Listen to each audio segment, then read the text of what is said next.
If you're looking for a review of Xenoblade Chronicles 2, you've come to the right place. If you're looking for a good review, I don't know if you've come to the right place. I have very little experience with RPGs. I've played Final Fantasy VII all the way through.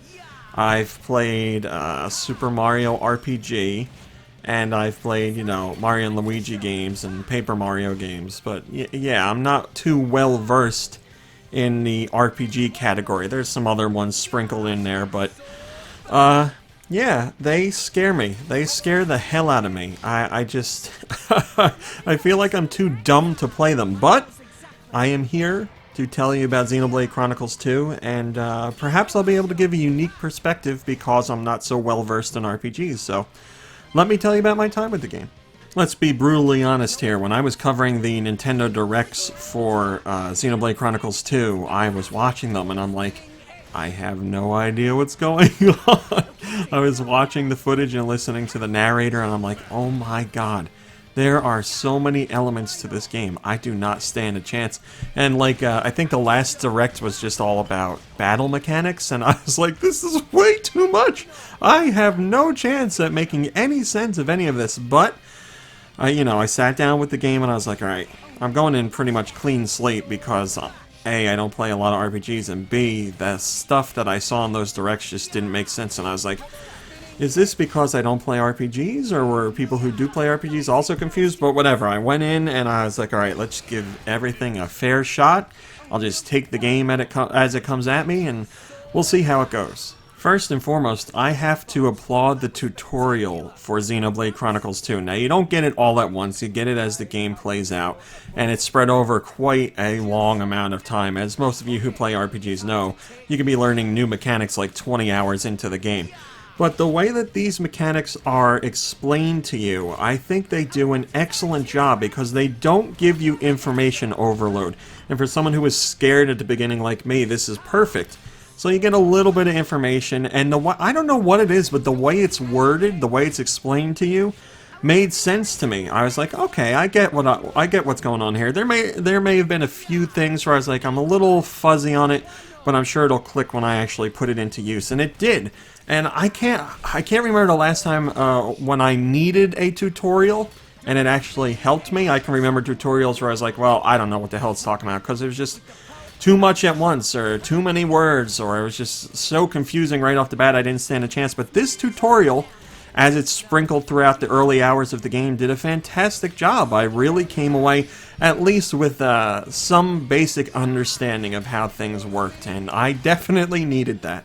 I'm going to apologize right now because I'm not going to be using the correct terminology because there's so much that the game throws at you, like drivers and arts and blades and affinities and cores and all this stuff. Like, it's just too much for me to keep track of. I know what they are, and I know what they do, but I might not know the right names. So I'm going to try and explain things in terms that make sense to me, and hopefully you as well. So when you're looking at Xenoblade Chronicles 2, there's stuff all over the screen. It looks like absolute chaos. There's icons in every corner, and numbers popping up, and all different kinds of stuff, and that's part of why I was so scared to play the game. But to tell you the truth, it's really not that hard to get a hold on. Basically, you find an enemy and you can attack it, and you hit the button to take out your sword, and then it's auto attacks. And the real key is looking at the right hand corner, bottom right hand corner, because that's where all your big actions are, and those have to build up. So as you are doing regular attacks, those build up, and then eventually you can use them. So you can't spam them the whole time, obviously. They need to build up. And they have different things that they do, yes, some of them are huge hits that do a lot of damage, and other ones might not be a big amount of damage, but they'll give you some other boost. Like you'll see during gameplay footage, I'll use one that pops out health potions, which are important, because you gotta stay alive. And it's all about the balance between letting these things build up and using your regular attacks, and swapping between them based on, who you're attacking and what does the most damage, and elements and stuff like that. And it's really not that complicated. As I'm saying it, I'm sure I'm making it sound complicated, but it's really not. It's pretty easy to keep a handle on. Now, there are a lot of things you can do with your attacks, especially when there's other members in your party. Like, you can chain together attacks, and depend on what special you use, Your partner's specials can play off of them, and you move through like different stages. So basically, you'll use one thing, and that might give your partner an opportunity to use something else, and you can hit the button when the prompt comes up if you want to do that. And then that will build some sort of combo. And then if your gauges build up in time, you can take that combo to the next level for your next round of attacks. So it'll be like, you know, fire, and then a fireball, and then like a smoke thing, and then a big tower of lava, depending on your flow of battle, which is really cool because, you know, the more you stay in the battle, the more you're actually paying attention to what's building up in the corners, you can actually do more devastating attacks. Now, you don't have to do that stuff, obviously, but you want to do the bigger attacks to hopefully come out of a battle alive. Going with that is the ability to swap out different blades for your driver. So you are the driver, and blades are your weapons. That's as basic as it gets. So you're not tied to just one blade, and you have to find things to get blades, but you'll be able to unlock more as you go along. And they will have different abilities, you know, like they'll have a focus on fire, or a focus on wind, or a focus on water, and stuff like that. And again, there's going to be enemies that are more susceptible to certain types of attacks, and you can see in their health bar, they'll have a little icon that, you know, like a little, I don't know, lightning bolt or something, and you're like, oh, I know to use this type of attack against it. And then if you have a blade that you can use that with, then you call them out. When you first go into a battle, you have to wait a little bit to swap them out, but yes, you can swap them out. Also, you can reform your party to call out the blade that you want first, so you can go into battle with the one that you want. Something to point out about battles, which I don't know if I'm just dumb, but I didn't realize it with all the footage that we've seen, but when you're in a battle, once it's over, your health refills automatically. Like in a couple seconds, you'll be back to full health. So you don't have to buy like potions or food items to replenish your health. That happens after a battle automatically. That's every single battle. Which I love, because one of the parts in RPGs that really gets me is, you know, I'm like, well, I gotta buy like 99 potions because I suck at RPGs, and after every battle I need to use potions, or during battles I need to use potions. But here that's not the case. You will fight enemies, and you can have some moves that will pop out potions to refuel you during the battle, because you're going to need health while they're going on, because the battles are very long. So you need to use your abilities at certain times to get those health items to pop out, and those go to the whole party. But yeah, once the battle's over, everything refills. So you get to breathe a sigh of relief after every battle. You're like, oh my god, I succeeded, I'm alive, I can continue on, and you know, you start the next battle completely fresh. Mixed in with all that battle stuff is the ability to upgrade everything. I feel like you really can upgrade everything here. You got a weapon, you can upgrade it. You got an attack type, you can upgrade it. You got a blade, you can upgrade it. Like, everything has so many degrees of upgrades. To tell you the truth, that's harder to keep track of. Like, if you go for a while just out and about collecting things and going into fights and picking up treasures and stuff like that, when you go back to wherever, some safe spot, and you're like, alright, let me see what I got.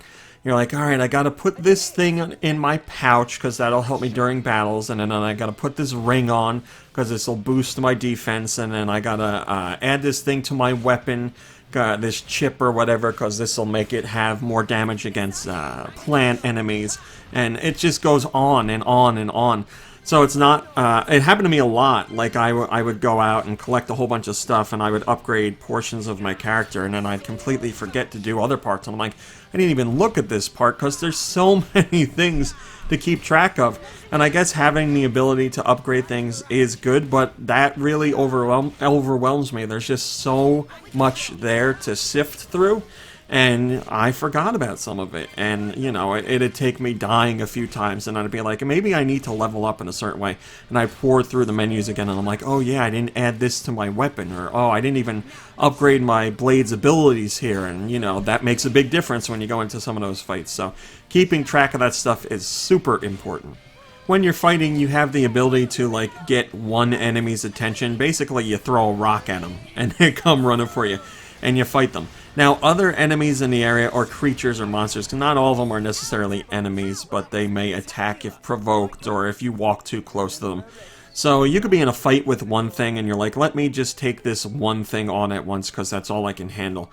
But another creature might come in there and cause you a lot of trouble. I've had fights where I took on one thing, and by the time it was over, I had fought 8 other creatures that all wandered into the battle, which can get pretty damn annoying, especially when like you're a lower level and you're fighting lower level enemies, and then like a level 87 monster just happens to walk by and he's like, hey, what's going on here? And he gets angry, joins the battle, and one hit and you're dead. And there's nothing you can do about that. You can run away from fights by putting your sword away and running, but you need to get far enough away to deactivate the fight. So if you're fighting a low level enemy, you have a chance. You can take 1 or 2 hits and escape with some health. But yeah, there's no chance if one of these big guys wanders in, because 1 hit and you're dead. So that can get really frustrating, because you can be doing really well and the fight can be going really well and you want to pick up some loot from whatever they're going to drop. And some asshole comes in and he's like, nope, not today. So, you know, it happens. And to me, to tell you the truth, it happened pretty frequently, even when I was trying to avoid this situation. So I don't know if it's going to happen to you. It happened to me, and it annoyed me. You're going to encounter plenty of creatures and monsters along the way, because there's so much to see, and there is so much to do. The game is humongous, which isn't any surprise to people who have played previous Monolith Soft games. The scope and scale is something they nail every single time, and this game world feels huge and alive, and it's breathtaking, and it's beautiful, and it's overwhelming. There's just so much going on, so much to do, see, and explore, and there's so many side quests and so many places to visit. Like, I can't imagine how long it would take someone to do everything in this game. There really is that much content here. All of these experiences are only heightened by the game's soundtrack, which is absolutely phenomenal. And again, not a surprise for Monolith Soft fans, because that's what they do with their soundtracks. They put an ungodly amount of work into the music for these games. There's so many songs available. And what's crazy is areas will have different songs for different times of the day. So if you're in an area and you're hearing one song and it transitions to nighttime, you're going to hear a different take on that song. And so many of them are so good. Stuff where you just want to stop playing and you're like, I'm just going to stand still and take this all in. If there were ever a game that deserves a full soundtrack release, Xenoblade Chronicles 2 is it. I can't say enough good things about the music. It's really a joy to listen to. I'm also happy to say I really enjoyed the story here. It wasn't the best story in the world, but it had some interesting moments, some surprising things that popped up, and there was enough to keep me going, to push me forward, which is what you want from an RPG story. There were moments where I genuinely, felt things. I enjoyed the story. But there are a couple points where I want to say, angry. There are certain things that happen in the story that make me angry, because I'm like, how can the people who are writing this think that this is an outcome that makes sense? There's like 2 or 3 things in particular. I'm not going to mention them. And one of them happens early on, and I was like, why? You had a great moment going on, and then you ruin it with this. I don't understand it. But by and large, I did really enjoy the story. I felt for the characters. I'm trying to talk about it without spoiling, because I want you guys to experience it. It's akin to a good anime. I mean, which I guess isn't going to surprise most people. But yeah, hits some of those beats, hits some of those same notes, and it was enough to keep me intrigued throughout the experience. Speaking of anime, I have to talk about the designs of the characters, because they're very much in an anime style. Obviously, the faces here. And I know there's been a lot of discussion about it, and some people are quite angry that this is the route that was taken. I'm a fan of anime. I like the character designs here. I like their faces. I think quite a few of them look pretty decent. And I also have to say, with Xenoblade Chronicles X, I thought the designs of the faces in that game were horrendous. I don't understand who approved that design. I just found them weird looking and just not aesthetically pleasing at all. But for all I know, people like those. What I think people really wanted was a style closer to the original Xenoblade Chronicles. And, as far as the bodies go here, there shouldn't be any problems. But yeah, the faces are much more anime style. And even during the cutscenes, it's not too often, but it does happen. There are some anime tropes in there, like the sweat drops on the forehead, or the big white eyes with the dark circles around them. So you're going to see some anime stuff in here without a doubt. And that's going to irk people, but, if you saw it in the trailer and it made you angry, then it made you really angry, then you might not want to play this game, because that's what you're going to get. But if you're cool with the anime style, then you should like what you see here. I only really have one big gripe with Xenoblade Chronicles 2, and that comes from the side quests. And I think this is something that a lot of RPGs struggle with. The side quests just aren't fun. Like, they're, you know, it's the standard, like, I need 5 fruit from the store, or I need wood to build an item, go find it. And you're like, this isn't fun, why am I doing this? There are, you know, side quests in there that involve fighting things and going on adventurous stuff. So that's cool, but yeah, then there's the other duds, and I'm always like, I want to build up my character and get some stuff so I'm better outfitted for the main story, so I'll do some side quests, and you know, you grind away at them, and then eventually I'm like, I can't do this anymore. I just have to go back to the game, the regular main quest. And very early on in the game, you can do a side quest where these kids are like, let's play hide and seek, come find us. And I'm like, oh god, no, please. And I was like, maybe this is just a fluke, maybe they all aren't like this. But, you know, there's a lot in a similar style. Oh, it's just like fetch quests, and I'm like, you know, it's padding. And I understand you got a game with, like, I don't know how many side quests, an insane amount of side quests. You're gonna have to have a few that are boring, I guess, because there's only so much you can do, but still, it's just, it's draining. Like, it's there because you wanna level your character, and I get it, it's just not fun. Before I wrap things up, I gotta do a quick mention of voice acting, because I know that's another point of contention. And again, as someone who watches anime, and I watch both dubbed and subbed, I think my tolerance for dubbing, at least quality of dubbing, is a little higher than most. So I didn't hear anything that was like super horrendous here. I certainly heard a fair share of poorly acted lines, but nothing like where I was like, I can't listen to this anymore. There's actually a couple characters who I think have really great voices, and their voice actors do a really good job with it. And for the most part, the main character, Rex, I feel that guy does a good job with the voice acting. There are some moments where I'm like, missed the mark a little bit, but you know, it's easy for me to say. So I'm sure a lot of people are going to opt for the Japanese voices because that's day one DLC for free. So the options there, I mean, it shouldn't really be a point of contention because you'll be able to play it how you want, unless you're someone who's like, I want better English voice acting. I would say what's here is, let's say, passable. It's passable voice acting.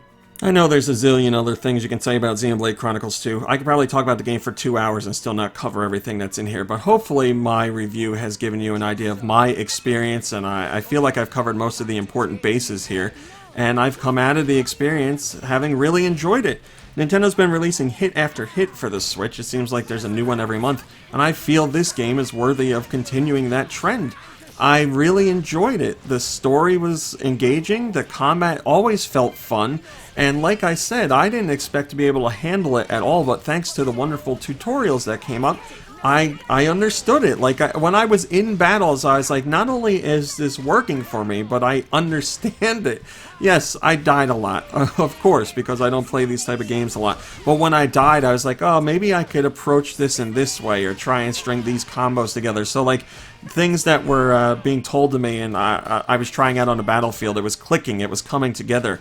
And the further I got into the game, I was like, yeah, this is all making sense, this is working for me. And that's still surprising to me now, because I expected to play this game and be unable to do a review for you, because I'll say I don't know what's going on in this game. I can't understand it at all. There's too much here and none of it makes sense. But I guess I was psyching myself out. If you were intimidated or are intimidated, I don't feel like you should be. You're going to be able to handle this game. There's a couple things in there that might feel overwhelming, like I said, when it comes to leveling up everything under the sun.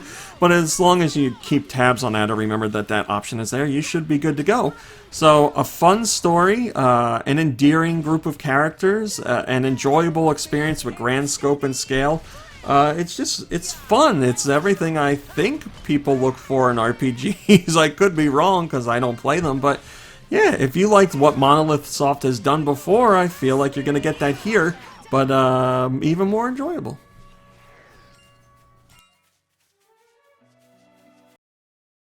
Hey guys, RMC here from Go Nintendo. If you like what you saw in the video, why don't you give us a thumbs up and maybe even subscribe? We'd love to have you. If you want to see what else we're up to, you can check out GoNintendo.com for 24-hour Nintendo news. You can visit us on Facebook at facebook.com/GoNintendo.